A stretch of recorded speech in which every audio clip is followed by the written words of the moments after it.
Yeah, welcome back to our conference on sustainability and to our next session on mobility, which I'm co-hosting with my colleague from Chennai, Kartikejan Sreetharan. So he studied at the University of Bremen and he's an engineer now and working also in Chennai. So welcome here and guten Tag, Kartik. Ja, guten Tag an allen. Danke für die Möglichkeit, Gelegenheit, allen mit Ihnen zu sprechen. Thanks everyone for the opportunity to be a part of Indian Alumni Chapter India Association. Thank you, Mr. Christoph, for the opportunity. Kartik will soon introduce our next speaker. And if we talk about mobility, then I want to mention today I opened our local newspaper, Weser Kurier, which is our daily here in Bremen. And there was a big article on a court case that cars are always preventing fluent traffic by being placed on the pavements and traffic, particular for the walkers on the street and for the pedestrians, and that's a big issue. And it's a strong discussion in our city. And of course, we have much more things to discuss regarding mobility in the city. And it's really a highly disputed topic in Germany, and I think in all German cities. And in the same time, when I have been in Bangalore, where our other speaker will come from, then I know that there are on let's say, on much higher level also certain problems. You just have a lot of traffic jams in the city and there is no fluent traffic at all. So mobility is a really, really big issue for future cities. And that's our topic today. And I give the word to Kartikejan, who will introduce Mr. Glotz-Richter. Thank you very much, Mr. Christoph, for the opportunity. I'm very happy to invite Mr. Michael Glotz-Richter to talk about sustainable mobility. Mr. Michael Glotz-Richter is the Senior Project Advisor for Sustainable Mobility at the City Administration of Bremen. He holds a diploma in Urban and Regional Planning from Technical University in Berlin. Having worked in Berlin and Köln, he started at the city of Bremen in 1990. He is very much known for internationally recognized projects for sustainable mobility, transport, and environmentally friendly mobility. I hand over the session to Mr. Michael Glotz-Richter. Thank you very much. Yeah, thank you, Mr. Kartikejan, for the introduction, and welcome everybody on a gray November day here in Bremen. It feels already a bit chilly. I don't know, temperatures might feels like 5-6 degrees or something like that. So welcome. And yeah, you see here already in the background our main square, the historic city hall and the cathedral. And Bremen is a city of about 570,000 inhabitants. It's a city with a tram, as you can see, and with a pedestrianized center. So here we have the main shops, we have the city hall, we have the Chamber of Commerce, the cathedral, the market square. And you see a lot of people enjoy also sitting outside and walking around. Bremen at the same time is also a harbor city. So logistics is also a core point in our DNA, you can say. And okay, may I interrupt for a second? Yes. What we see is your working room. Oh, man. But not the city of Bremen. And so yes, you have to share your screen. Yes, of course. Sorry. But it looks also nice. Okay. So can you see it now? Yeah, perfectly.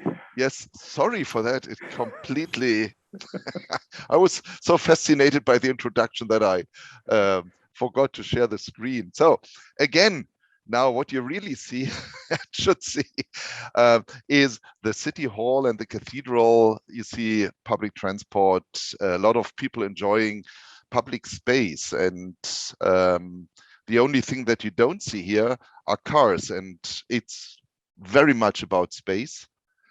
In our city, space is per se limited, and we have to deal with that. Yeah, 570,000 inhabitants. Bremen, as I mentioned, is a harbor city. So logistics is also a part we have to deal with, and also logistics for the future to make it efficiently and also environmentally sustainable, which is a huge challenge in terms of CO2 reduction. Yeah, looking at the modal split of the city of Bremen, of our citizens, that is really interesting. Bremen has 25% of walking, 25% of cycling. That's the entire city, all citizens. In total, 64% sustainable modes and 36% car. That includes also motorbikes, which don't have the same role as in India or other countries, much smaller, and includes also passengers of cars. If you look at the inner city areas, it's even more. But what's important, of all large German cities with more than 500,000 inhabitants, Bremen has the highest share of cycling and at the same time the lowest level of NO2. So different to many other German cities where diesel bans were the tool to reduce CO2, NO2, and also particulates. Bremen, due to the high share of cycling, is fulfilling these requirements. It's quite interesting to see the three large cities that fulfill the requirements are Dresden, Leipzig, and Bremen. Dresden and Leipzig are cities with a extremely well-established public transport, and Bremen is a city of cycling. It's also said that when you look at this from navigation systems, Bremen is the fastest of large cities. So we have congestion, of course, but not at the same level as other cities have it. And this is again also due to the point that we have so much cycling, because cycling doesn't consume the same space as it is with cars. So at the end, you can say promotion of cycling also helps those who really depend on the car. And this is, of course, something where we have to really understand who depends on the car and who just says so. Yeah, we developed a sustainable urban mobility plan, and this has a focus, of course, on public transport, on parking strategies, regional strategies, and car-free inner cities. This is just now our update that we are working on top of the SUMP, the Sustainable Urban Mobility Plan that we developed in the years 2012 to 2014. Yeah, and what are the core aspects of our city? Again, the beautiful architecture, someone mentioned that in the chat already, of our city hall, the facade that was built in 1600 in the Renaissance style. Yeah, but what do we want to have? First of all, it's all about quality of life. Quality of life, of course, includes also that you can do business activities, because having a job and earning some money is part of your life. But what you can see here is narrow streets. What you see as well, these streets are important for our daily life. You have a street cafe, you have a market on the right side, you have some artwork, you see there are cars, there are bicycles, there are people walking. All of these things happening on very, very, very limited street space. You see also that parking is a problem, parking of bicycles, which even though they consume this not so much space, but still the amount is quite big, because in average we have more bicycles than inhabitants. But looking at the quality of life in the neighborhoods, that's our most important objective. Yeah, and then looking at the big challenge of climate protection. That means we have to get to zero emission mobility. Walking and cycling per se is zero emission. So that's why we, of course, have to promote it. And then to see what are the most efficient vehicles or the most efficient ways to get to zero emission. And of course, public transport buses are quite important because they're in operation 12 to 14, sometimes 15, 16 hours a day. So it's much more important to decarbonize public transport than a private car, which is in use in average only about 1 hour, 1 hour a day. Yeah, if we talk about electric cars, here you see a Tesla, which is quite expensive type. Yeah, you need also charging infrastructure, and that also consumes space, but is also something that needs a business model, so it's not so easy. There's a lot of governmental funding for charging infrastructure, so that this is ongoing.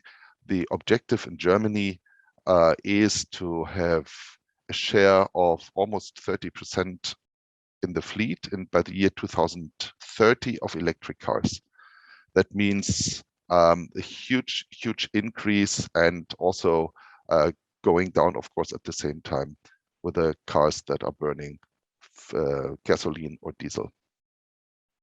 Public transport is not only providing buses and trams, but also making the operation very smooth. And quite important for that point is the priority at traffic lights, so that these vehicles can operate fast, and in some cases even faster than going by car. And it requires also a dynamic traffic light operation, so that the traffic light knows a bus or a tram is approaching, and then switches to green for the tram or bus and to red for the other modes. So this is on the way and quite important. Here you see our the interchange at our central station. My office is just more or less here opposite.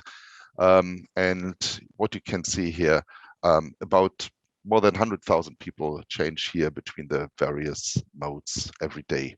Regional trains, local buses, trams, regional buses, taxis, bike and ride and bike. This all belongs together. And as part of the German climate protection plan, public transport needs to increase its share in the model split by about 1/3. That's a part. And what does it mean for Bremen, this strategy? We have to come from 14 to 19% share of public transport, which means about 37 million additional passengers.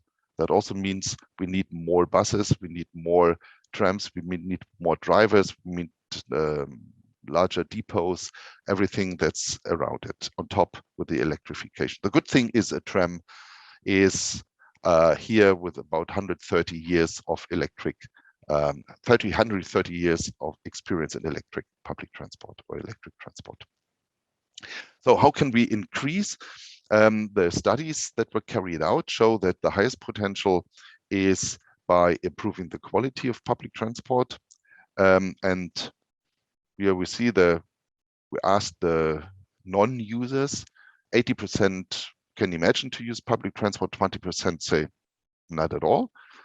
And what are the points to get them into public transport? Improving the service, which means to be what we call mobile without a schedule, so that we have a frequency in the future on main lines of 5 minutes in peak time and 10 minutes over the day. And also to have more direct connections, so that we have that kind of quality for about 85% of the residents of the city of Bremen. Of course, there are always some very peripheral and remote areas which will not be getting the same quality of public transport. information and using digital tools. So it's pretty clear we have all in an app. And we have also real-time information at the bus stops, at the major bus stops and tram stops.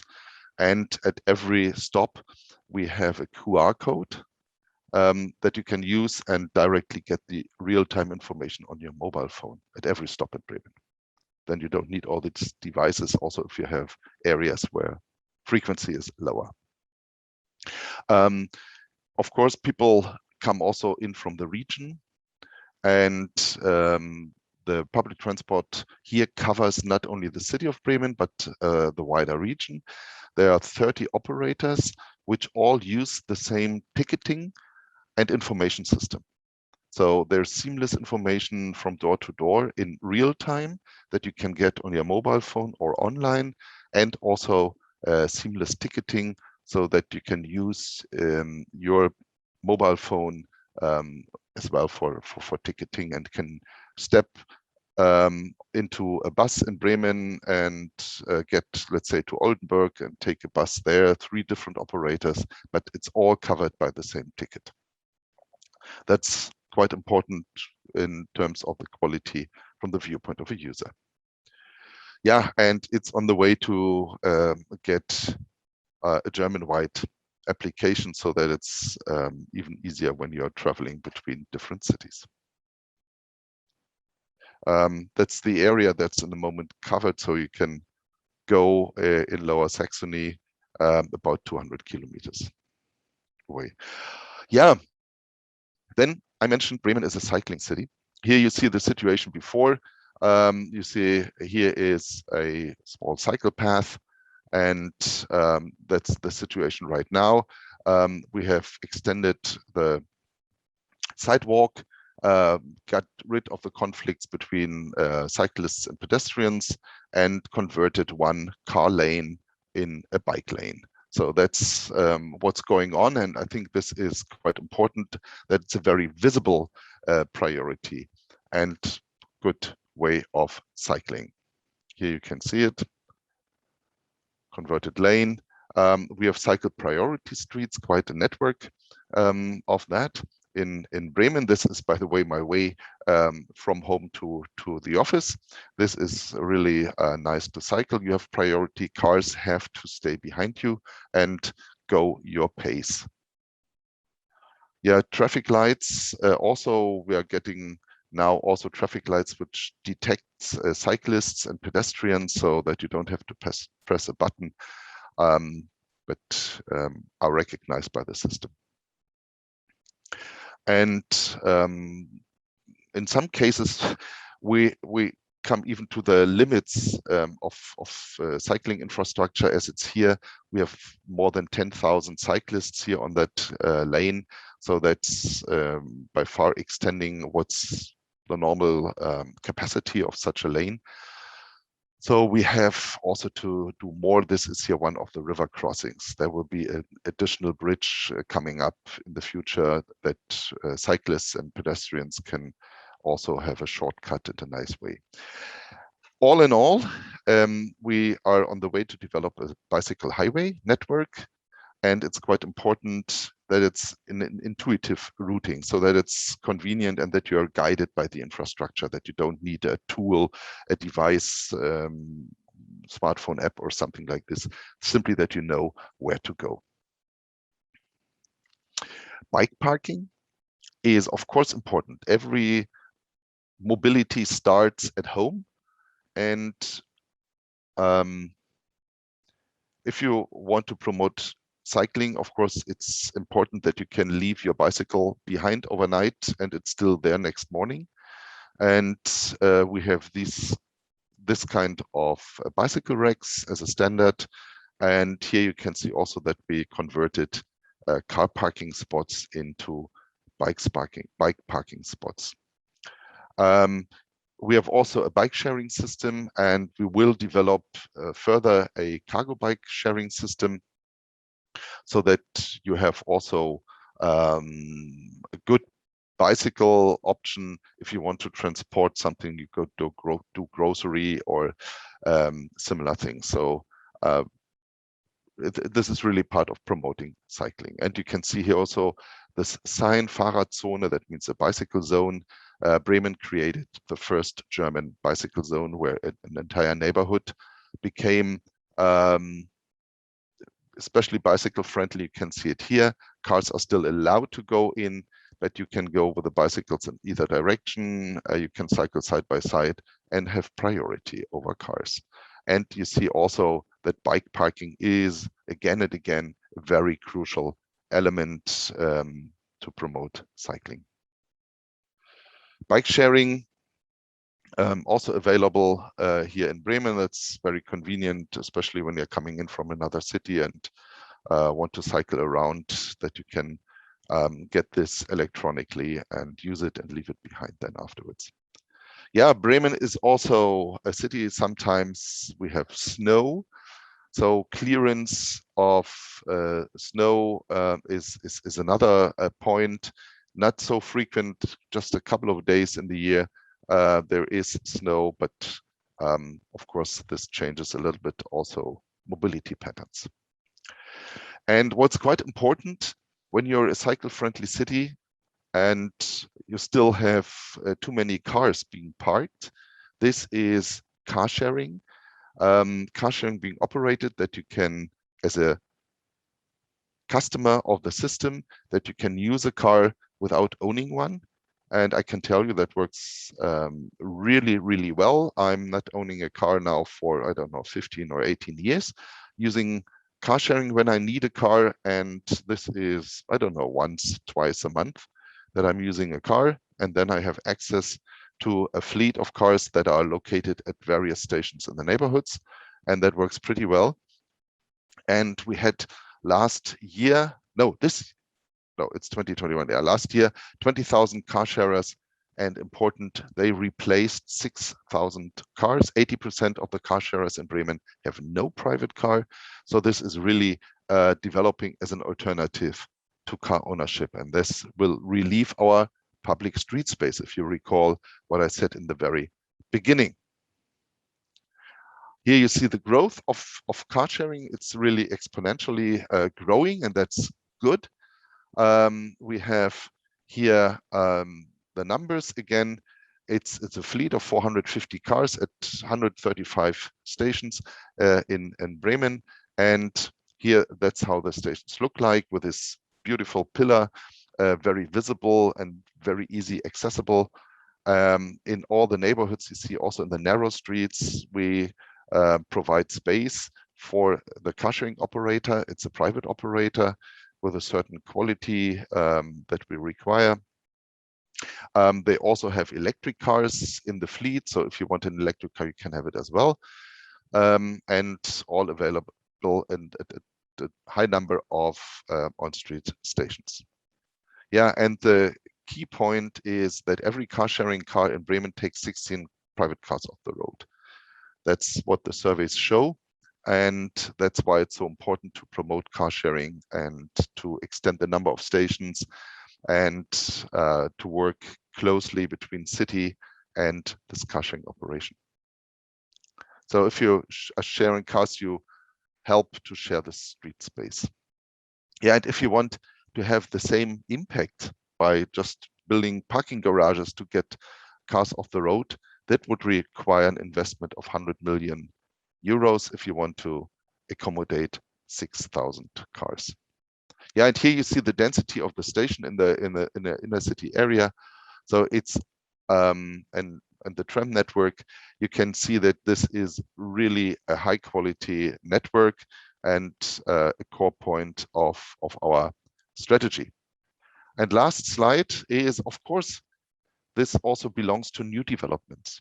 When you do new developments and just provide car parking, you determine the mobility patterns of the future. What you can see here is this is integrated with bike sharing, with cargo bike sharing, and also car sharing. So that all belongs together. So we have more and more new developments where we say, if you want to move there, there's not so much car parking, but you have mobility as a service at your demand.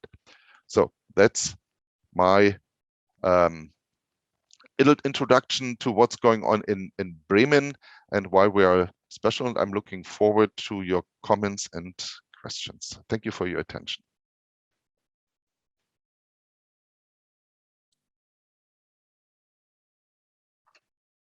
Yeah, many thanks, Mr. Glotz-Richter, and please stop sharing your screen. Yes. Yeah, so then we can see all of us, and I go here to the gallery mode. Yeah, I think very interesting presentation, and I personally can say I sold my car 1.5 years ago, and I'm very happy with car sharing, and it really works. And I think I use it more than you, perhaps once or twice a week, but it works really perfectly. So I think it's really a good aspect. One question from my side, as far as I understood rightly, you mentioned that almost 80%, at least a big majority of the population, is in favor of public transport and bike riding in the city. But anyhow, the public discussion or the discussion in the media is very much dominated by other voices, mainly by car lobby voices and also by the business community. How do you cope with that? Yeah, well, it's indeed an important point. When Bremen is also a city with a big plant of Mercedes, but everyone usually understands that we cannot go on. We have more cars, we had bigger cars, so cars became about 0.5 meter longer and 20 centimeters wider, and it's not acceptable if firefighters don't get through because of illegal parking. So we know we need a change. Now with the climate protection issues, this is in a new dimension. Of course, that's an area with conflicts.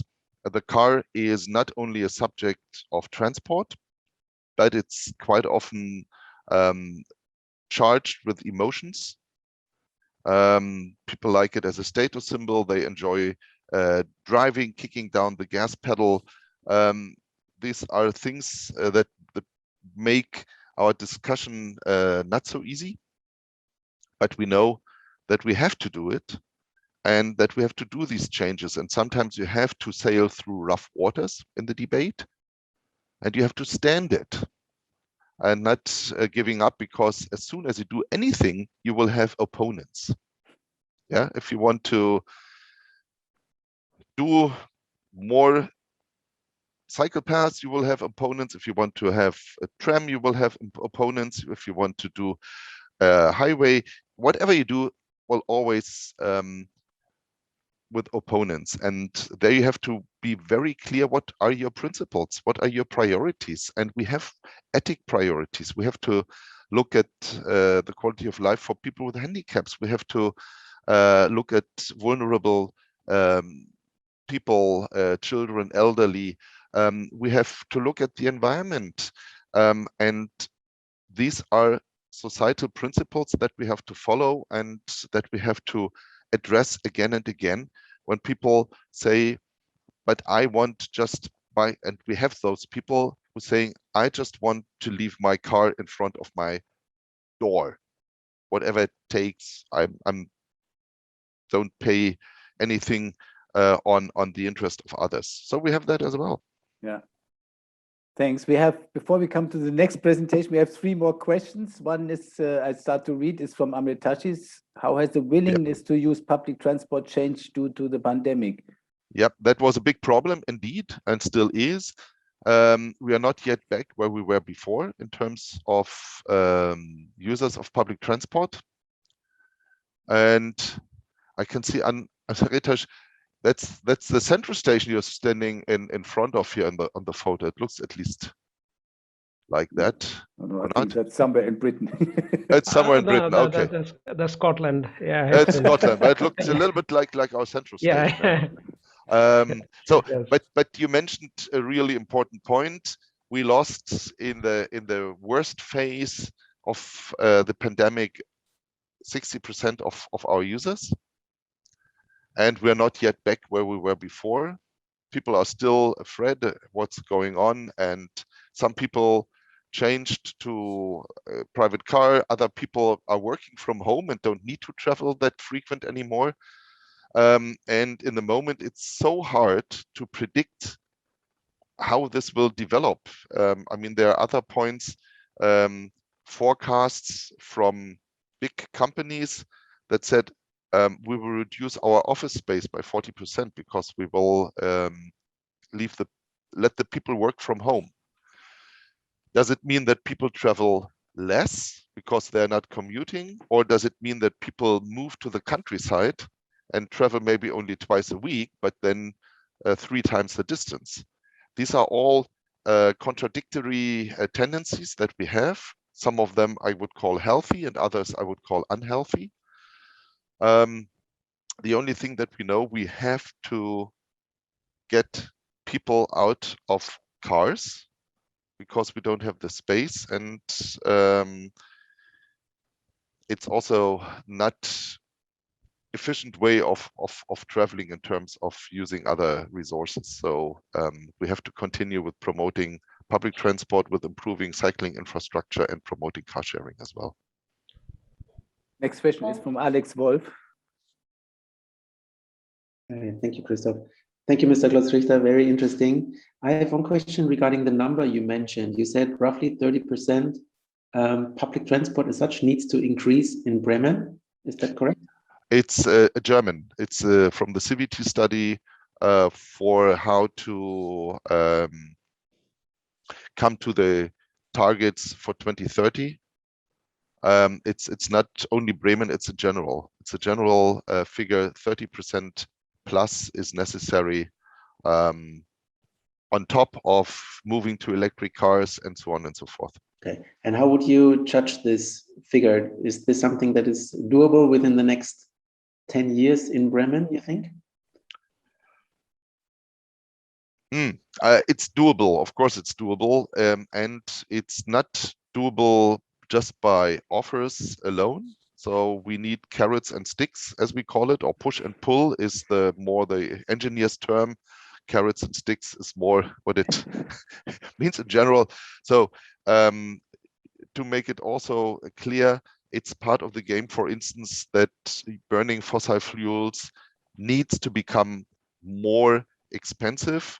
The numbers of the German Agency for the Environment, Umweltbundesamt, are based on some increase in the fuel price with a CO2 tax of 50 euros per ton.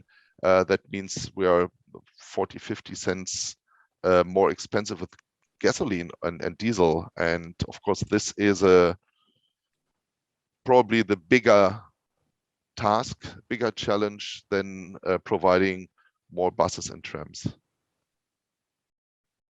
Okay, thanks a lot. Last question is from Sujaya. Yeah, so my question is on the governance of this whole integrated planning that you showed. I mean, it's I think what Bangalore strives to do, or you know, whatever you have done in Bremen, it's really amazing, and that's what Bangalore should do and would strive to do. But the governance and the integrator, how does it all come together? The intermodal connections, everything, technology, all of the seamlessness. Yeah, we needed to create 2 bodies for that. One is an operational body, and the other is indeed a governmental body, because we are touching various counties and municipalities in the region, plus Bremen. So there is a special authority that was created and is only dealing with public transport, or also public transport plus.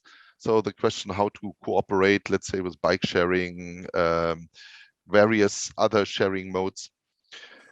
And then we have an operational body. The operational body is called VBN, and the other one is called ZVBN.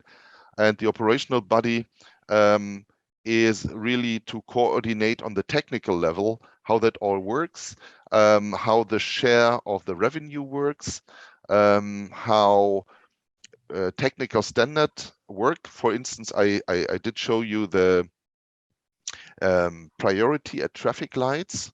Mm-hmm. So it's pretty important that you all use the same technical standard of communicating with the system, so that it doesn't matter whether it's a local bus or regional bus, that they all get their green light phase in the traffic light coordination, or that all use the same ticketing machine standards. And this is all done by this VBN, and the, let's say, political standard setting by the ZVBN, by this political authority that was just created on the regional level, and is also growing and becomes more integrated with a national standard, so that, as I said, the objective is to have one national standard that you can get your ticket from door to door. It could be whether you are going in the region or long distance,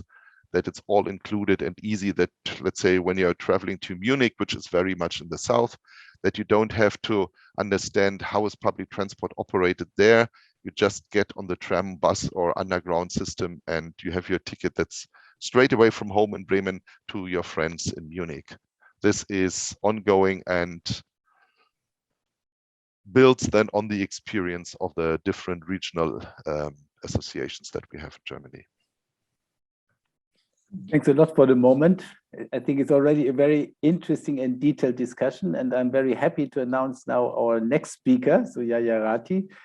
She is from the 10 million city, Bangalore, perhaps even more people living there. And yes, her professional title is, or description is urban specialist, and that means a lot in her case, because she is dealing, as we learned already, with sanitation issues, but mainly with transport issues. And she worked as a research scientist and as a transport planner, and she had a master in economics from Jadavpur University in India, and also a master of regional and urban planning from Iowa State University in USA. I think you have a very comprehensive background, and that's really interesting to learn from you. How you see the situation in India and in Bangalore? The floor is to you.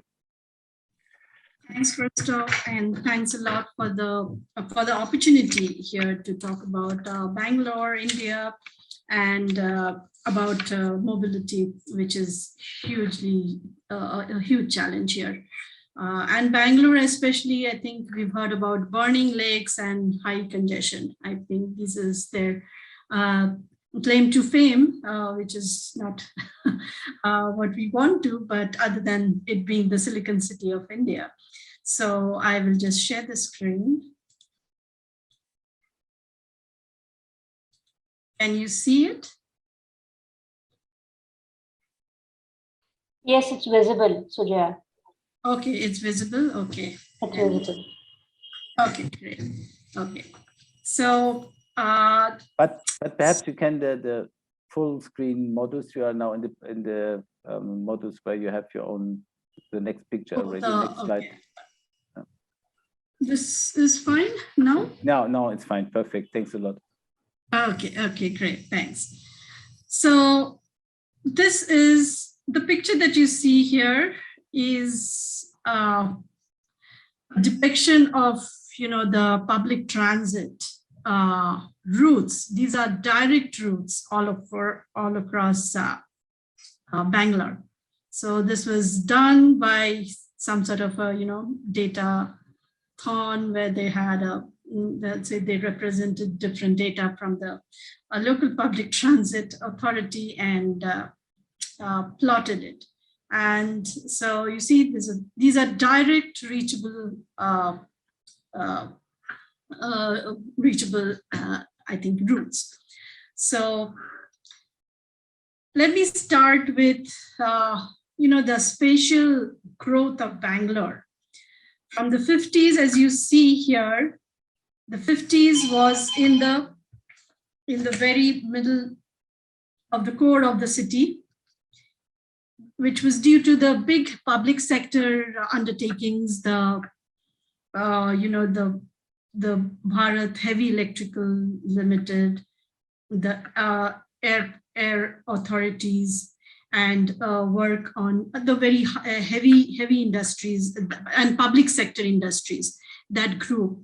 And these were basically campuses. They had their own campuses. And just to give you the flavor of how the transport happened during that time was they had their own company buses.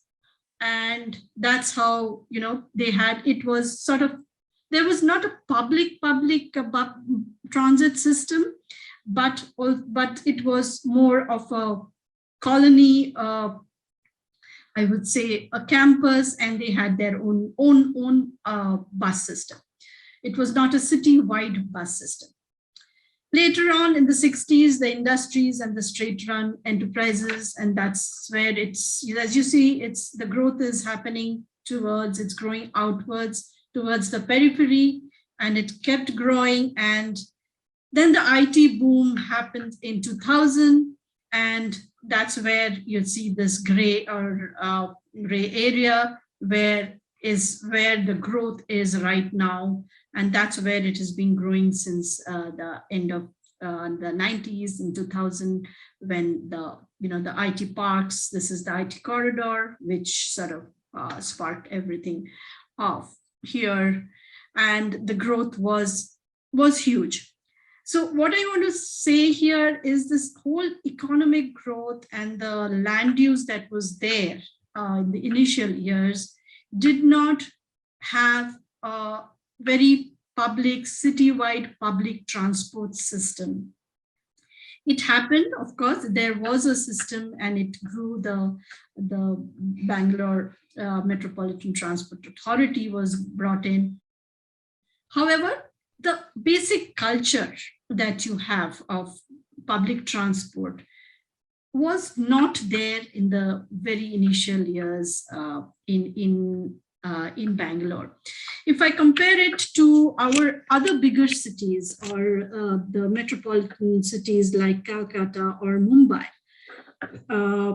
there the culture of public transport was there with the public train system, the bus system, and so that sort of grew, and the whole mindset of the people towards public transport was very different, is still very different to these two cities than compared to Bangalore. However, things are changing. In the last 15 years that I've been in Bangalore, I've seen a lot of change. And if you see the decadal growth last and still growing, is the huge growth in the periphery, which is the growth is happening in the periphery it happened around 50%, 45 to 50% was growth in the periphery area. However, the inner area, or the core area, which we usually, in Europe, the Western term, we call the central business district, is not growing at that much level as the periphery is. So, and this is growing at such a rate that, and Dr. Fancy mentioned, it's true, it's the unplanned. The infrastructure is not being able to keep up to the needs of the population. And also being the IT hub, there has been a huge migration, and this has led to this whole growth in this area. So if we compare with Calcutta and Mumbai, where the public transport share is almost 80%, but if we take the suburban rail, there's a huge the quality is a different issue, but there is this whole public transport mindset, which I would say, and people have got used to that. However, Bangalore, it is still low, where we have right now 3 major public transport authorities or public transport operators, and one is the bus operator, which we call the Bangalore Metropolitan Transport Corporation. Then we have the Metro Rail, which is operated by the Bangalore Metro Rail Corporation Limited. And we have now a suburban rail system that is coming up, which is still on the drawing board, but it is a joint venture with the Karnataka government and also the Ministry of Rail. And it is called the K-Ride, or the Rail Infrastructure Development Company Limited. So we have these different buses and metro rail coming up. But there is also a huge amount of daily trips that are done by formal, informal, shared, I wouldn't say always shared, but auto rickshaws, cabs, and also some shared mobility services that have come up in the recent years, the Ubers and the Olas, which are very predominant in Bangalore. So these are the number of, other than the public transport, which is, there are around 6,000 buses. There are these 2.5 lakh auto rickshaws, cabs, and there is an estimated, this is just an estimate from a very recent study, which says that if nothing is done, these are going to increase. These are going to increase. And what has happened as a result of all these personal, non-shared vehicles has been the immense congestion that we have talked about. In spite of the shared mobility that is coming up now, there is a huge private vehicle population. There are registrations of 3,500 to 8,000, depending on the type of private vehicle. The two-wheelers, around 8,000 registrations per month, 3,500 per. This is for the the cars, private cars. So there is a huge, and I'm talking about pre-COVID, not post-COVID. This is just pre-COVID what was happening. However, the ride sourcing, ride sharing, car pooling, bike pooling, whatever, these are coming up very much in the city.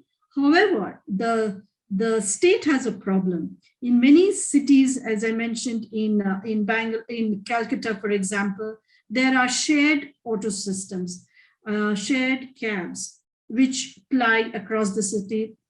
But in Bangalore, the act doesn't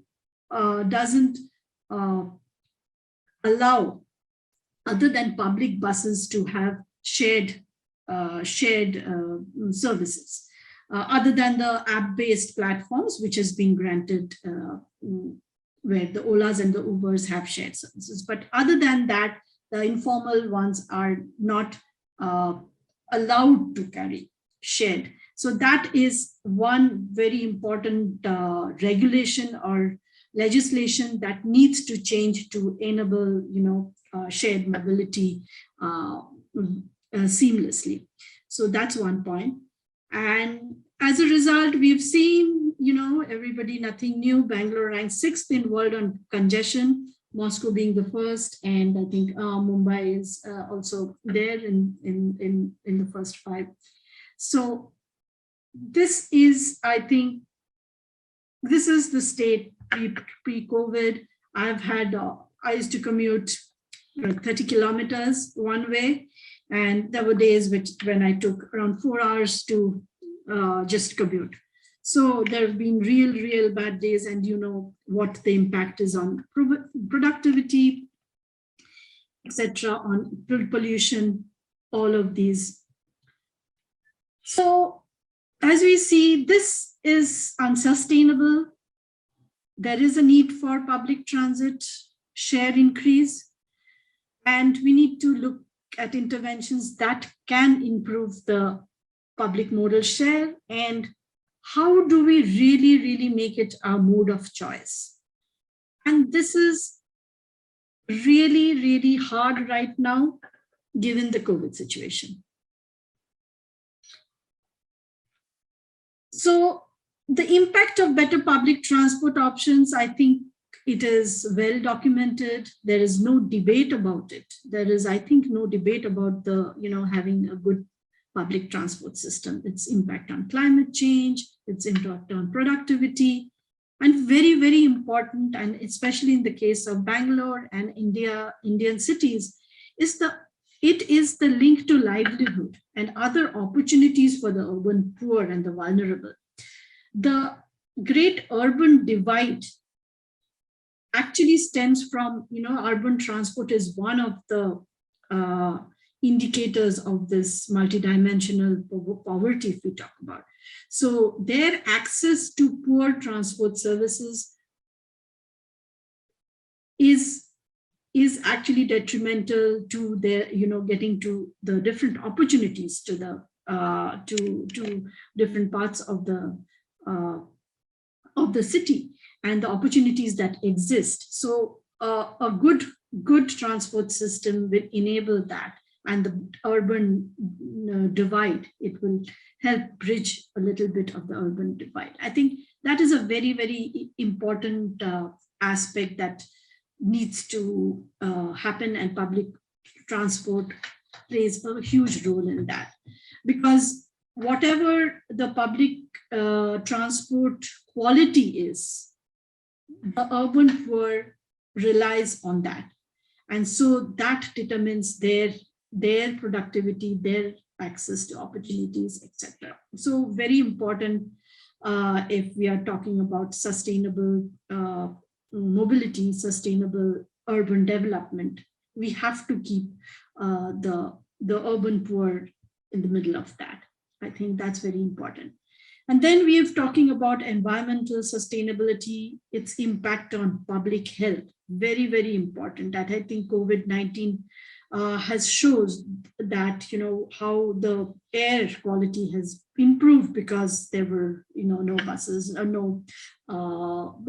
no whatever, the diesel guzzling cars, etc. On the roads. So I think, how do we get cleaner buses, cleaner public transport? I think that is what the way we think, and the thinking is there in Bangalore. And so what needs to change here?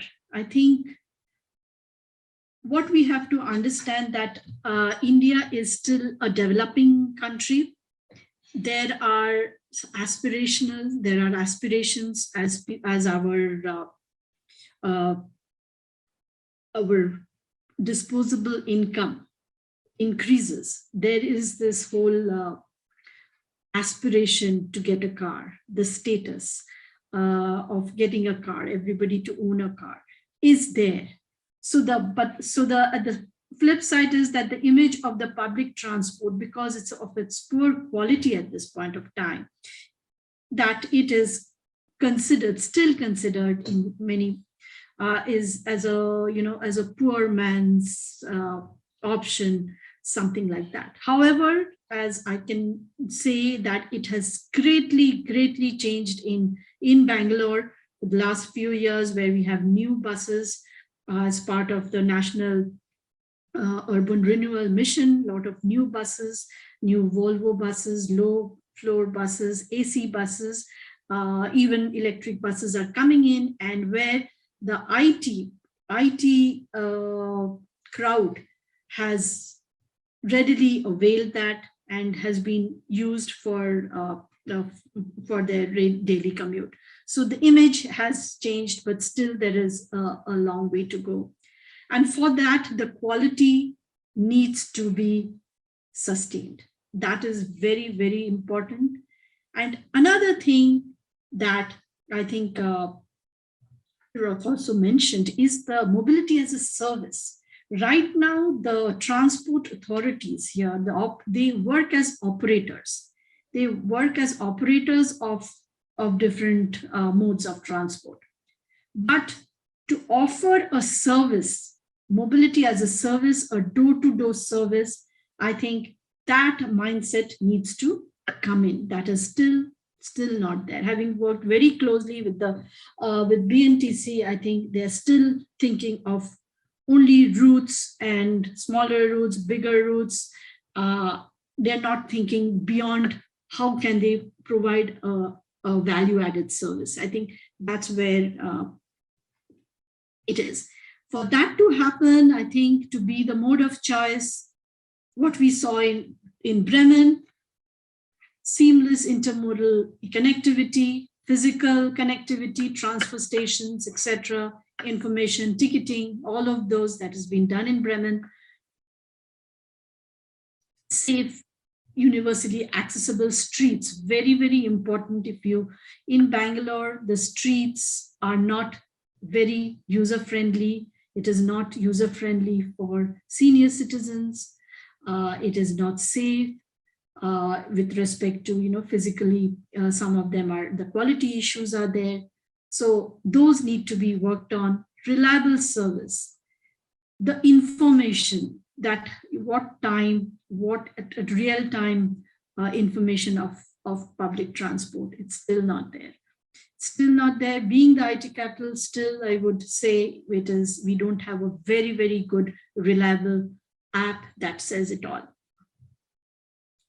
It has to be comfortable, and then of course the value-added benefits may be free Wi-Fi, AC, and others. So what I'm trying to say is that the public transport service in Bangalore should have a variety of services, a variety, different markets. They should cater to different markets, affordable to another group with the IT or maybe a higher income segments where they value comfort, they value the use of time. And so how do we, cater to all of these is, I think, should be the mindset of the authorities. So some of the action areas that I would like to concentrate on is, of course, the first and last mile connectivity, which I would call, plus, which is public transport system, door-to-door service delivery, where street designs need to be street designs, protocols for pedestrian and street guidelines should be there, giving importance and priority to pedestrians, bicyclists, and the non-motorized traveler. Physical measures, very important. When it rains in Bangalore, because due to lack of drainage, the sidewalks and you cannot get off the sidewalks because it is all flooded on the road. So it is not used. You would rather take your car, and so these are some deterrents that make you use the car. I mean, very, very realistically, if I would say, we could not, the road in front of our house was sort of choked because of water due to heavy rains, and of course, choking due to solid waste and other things. And we could not get out of our houses. We had to take the car to go out. So where we could walk very well to the shop nearby, we had to use our cars because it was very, very, it was waterlogged. So, and now what we have to do is people use formal as well as informal systems, right? We use the BMTC buses. At the same time, there are auto rickshaws that we use to activity. But there is this whole waiting time. When do I get the auto? When do I get the bus? And there is this whole time issue. And that's times when a very time sensitive customer will just take his or her car and use it. So, but if I have the reliability of, I will reach this in 10 minutes or 15 minutes or 30 minutes, and I know that's going to be, that's reliable, that time is reliable information, then I would maybe opt out for the public transport. And of course, integrated fare payment, the use of technology to improve the user experience. I think these are all things that Bremen has done. But here we have the formal, informal systems, and how do we partner together? So there is also need to have the legal provisions changed, as I mentioned. How do we share? How do we share legally? How do we have shared services legally? How do we have new business models? Service agreements based on performance maybe, and how do we train and support the informal operators to have a very customer oriented service interface. So initiatives that have already been done in Bangalore, we have this a standard called the Tendershire standards, where in some of the central business districts, some of the roads are being made based on these standards, and where one of the very big issues of bad roads and people not using walking or not using their cycles is that roads are usually dug up every now and then, and it is a deterrent. So here the Tendershire standards try to minimize that. We're trying to see that the roads do not need constant maintenance, but they are dug up, and how other utilities are also sort of informed about what is there underground, and everything is sort of designed very, very well. So these are there, I think, in most Western countries, but here in Bangalore, the Tendershire document is some of the roads are being planned in Bangalore to design as per higher standards. So this is being done. Another action area two, I think this is very, very important, is you have to invest in quality public transport infrastructure, not only in bringing up the fleet size, scrapping the old ones, but it calls for a national level mass scale procurement, because we are talking about electric cars, we are talking about huge bus needs for quality buses needed all over India. And so if we have a large scale procurement from the government of India, then it becomes much more, the economies of scale set in, and it becomes much more affordable for the states to buy the buses. And of course, electrification targets. Bangalore has had had pilots in electric bus operations, and there are routes that has been identified to bring on these buses, and also the, different types of buses are needed for last and first mile connectivity, different sizes of buses for the different users. I think that is something that BMTC does not have. Is they have just one big bus size, smaller size buses, and other different types of shared vehicles can also be put into their system. So there has to be game-changing investments, and very important to have it here. There are, again, in Bangalore, against this, there is some plans of getting 90 buses, which will be electric buses through the Smart City mission. And there will also be another 1,000 buses inducted into the BMTC fleet. The metro rail is also expanding And also there is the suburban rail, that is after long years of civil society, I would say, push, and it is because of the civil society push that the suburban railway is now on its way to reality, though it's still on the drawing board, but 4 corridors have been identified, and money has been sort of cleared, but it is still on the drawing board. It's still to come. But these are big projects that are, these things are happening in Bangalore. So we are trying to go towards a higher level of public transport use. And very important here, as you see, just see the road system or the transport network.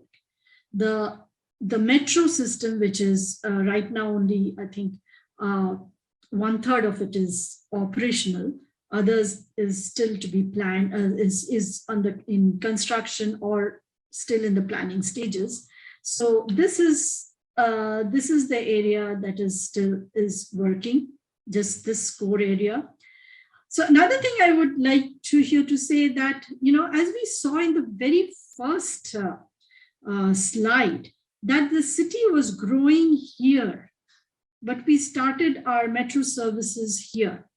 So this whole lag with, or the disconnect between land use and transport planning is I think a very important part of a key lesson from Bangalore that we need to take away, is that how do we plan cities that are growing, and how do we really bringing the land use part? Where are the land parcels permits being given? Where are the big IT companies were given land in this area? And it's not rocket science to understand that this is the area that would grow. So, but we kept on our investments here instead of here. And that's the reason the whole congestion that happens across the city is in this whole area. The choke points are all here. That is one point. Another very important point is that the bus system coverage is huge. It serves the greater Bangalore area. It is the backbone of the transit system. It serves the poor, it serves the periphery, it is as a complement to the metro system. So one thing very important, the bus system needs to improve, along with, of course, the rail systems that have been planned. So the bus system is, I think, the immediate solution for enhancing public transport infrastructure. These other bigger things are happening, will happen, but the bus system needs to improve immediately. And it is not only the cheapest and the relatively energy and emission efficient form of public transport, it needs to be augmented significantly. Because when I did a study, I think in 2015, and we saw that in 2011, the number of buses that Bangalore had was around 6,100. And today, if we see the buses that they have is around 6,170. So there has not been a huge increase, or there has been almost no increase in the number of buses. However, in the last few years, there's been a 32% increase in demand. So, of course, there is a huge need to expand the fleet, and also along with the fleet, the quality of bus, because there could be number of buses, but the quality of buses might be a deterrent for one user group to, some user groups to take other means. So there are things happening. The bus priority lanes are there, which are happening here in Bangalore. It actually started just before COVID, And it did in the bus priority lane, which, places where I took around 30 minutes to go, I would reach in 10 minutes. So there was a considerable increase in the speed and in the the reliability of the timings. And we also have, for the last mile and the first mile, connectivity bike rentals that are many parts of Bangalore. It's happening. It's app-based. You can rent the bikes, something that is, we saw in Bremen as well. This is coming up pretty well. I see people using it. So then comes, these things are happening now, the impact of COVID. So the BMTC was till 2016 the only profit-making state transport unit in the country. Post-COVID, recovery has been very low. Similarly with the rail, they have suffered for the, due to the COVID. So there is an opportunity where we need a stimulus package, and this is being something that we're trying to advocate to the national level, is to, I think EU has a huge, build back better package for the public transit and public bus system in general. And similarly, we're trying to sort of advocate this at the national level as well, to have a revival package. And this would be an opportunity for revival of the public transport system. Very, very important. And it would focus, I think, on the fleet sizing, infrastructure, and also service delivery. The third thing that I mentioned earlier also is the service delivery mindset. As I worked with BMTC, what I saw that there is need for, very unique, innovative measures of real-time data collection. How do we reach out to the newer areas of Bangalore? For example, there are huge apartment complexes that are happening on the outskirts. It could be 1,000 households, 1,500 households, and these are captive users. How do we attract them? Can we have, bus services catered to different areas? And this is very much possible. And I did also talk to once the earlier MD for BMTC, and she was interested in having a strategy for doing this. And so these are some new things that they need to do to get out of that operator instead of, but as a service provider. How do we, what is the demand? Let us know the demand. Where is, and how do we cater our fleet? How do we cater our routes to these different segments? They have been doing for the different IT companies. They lease buses and for the IT company staff. So that is a very good model, but they need to expand it more. Of course, doing all this for public transport, we need to discourage private vehicle use. We have a transit-oriented development policy that is coming up, and small initiatives like this, where a ban on traffic was done on weekends, and it did increase the metro ridership. This was done earlier this year.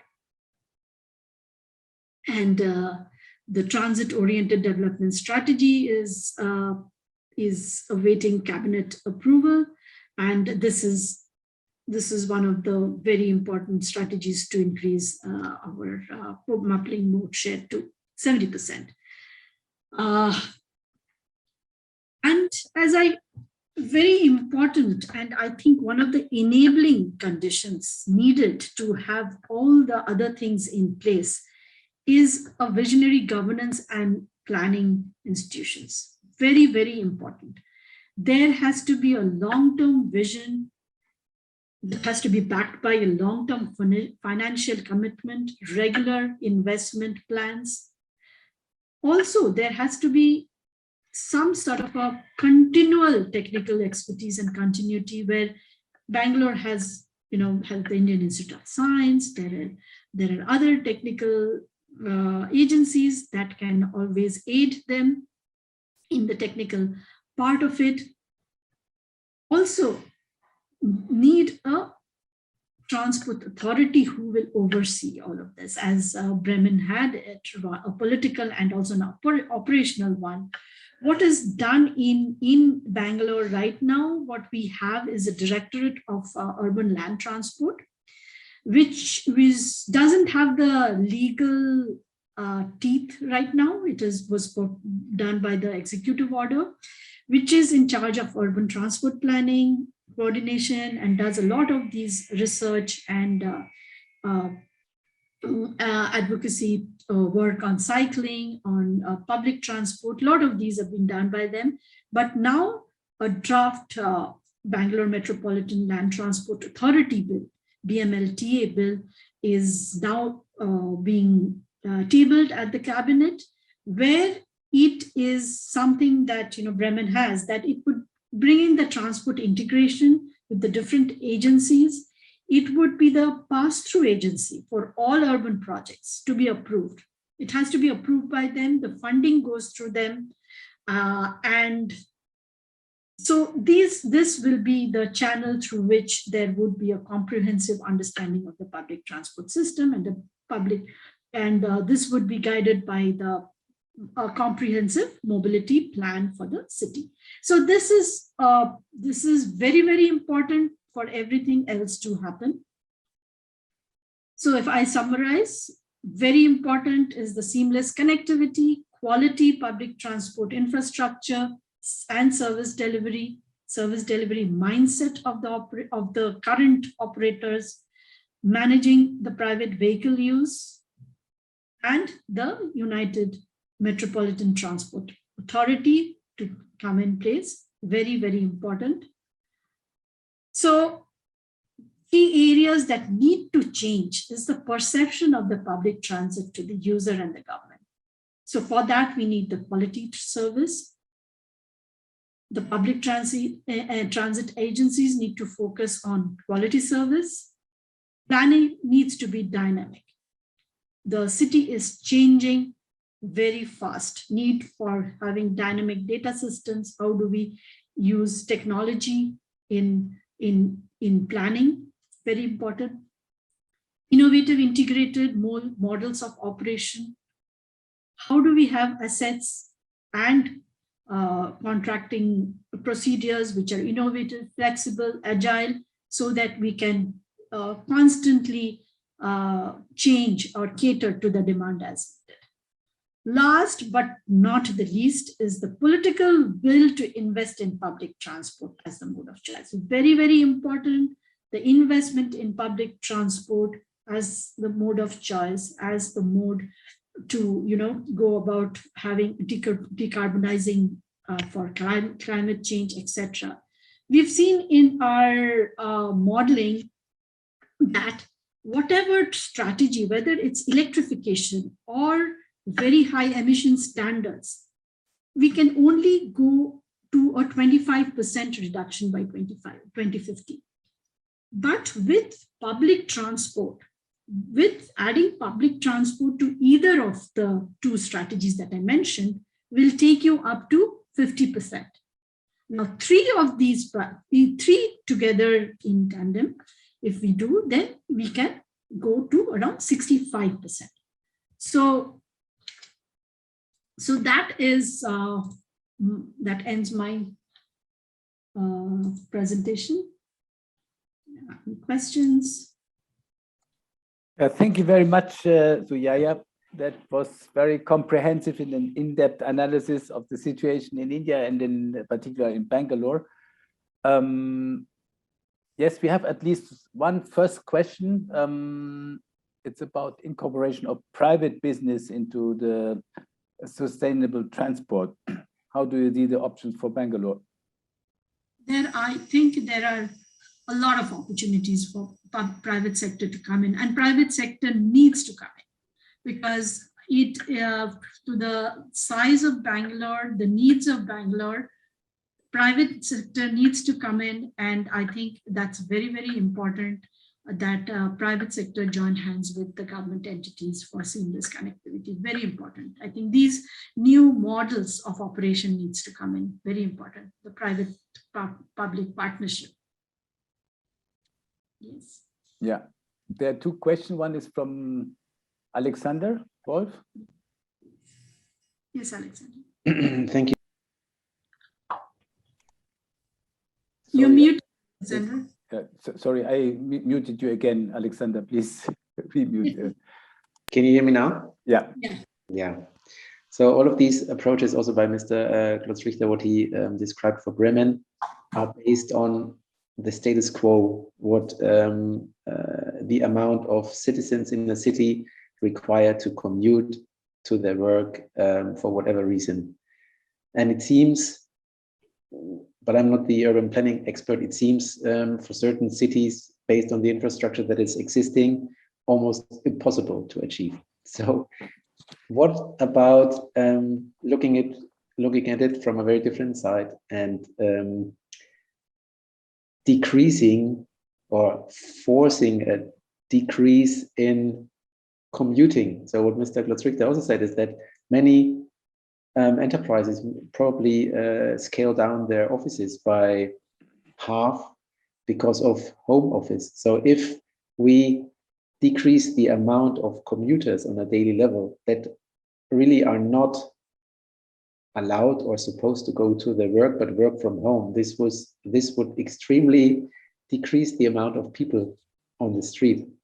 So maybe that's a way more efficient way than breaking your head about what kind of infrastructure is needed, at least on the short term. That's rather a thought than.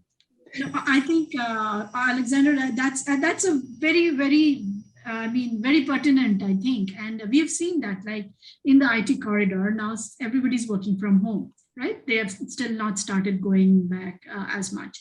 So the commute or the traffic that I see on the roads is very minimal on a weekday, right? And now another example that is very pertinent actually is that in this IT corridor, now we have the metro rail construction coming up. So you have 2 lanes basically cordoned off.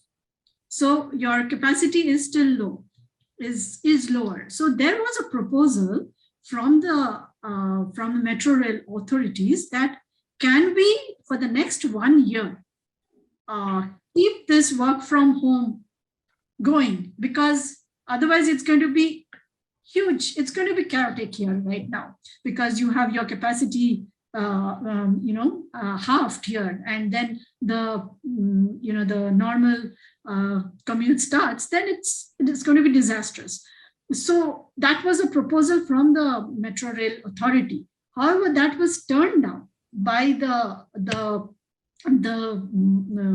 offices here, which I thought was, I think, not very prudent to, not very prudent at all to do that. But that's, I think, a very pertinent thing, and somehow that has not. Somehow the offices don't want that. I don't know why, but this is this was a proposal that came up very recently because of this whole issue of construction. Yeah, but okay. It's a very important is to reduce demand than increase capacity, right? It makes sense. So I would like to give the floor again to Kartik and my co-host, and just mention that we have still time to continue discussion in our after the last session when there is some space left for networking and. Sure, sir. Sure. Yeah. Thank you, Mr. Rathi, and thank you, Mr. Michael Glotz-Richter, for the wonderful presentations. And we have time for the discussion at the end. Around Indian time, 6 o'clock. So we will have time to discuss. further. Yeah, and we said because we are a bit over time, we will make only 5-minute breaks now. And apologies already to our next speakers that we are a bit late, but we will meet again in 5 minutes, and then, which is okay to just know what is 5 minutes, and then we will start with the topic of hydrogen.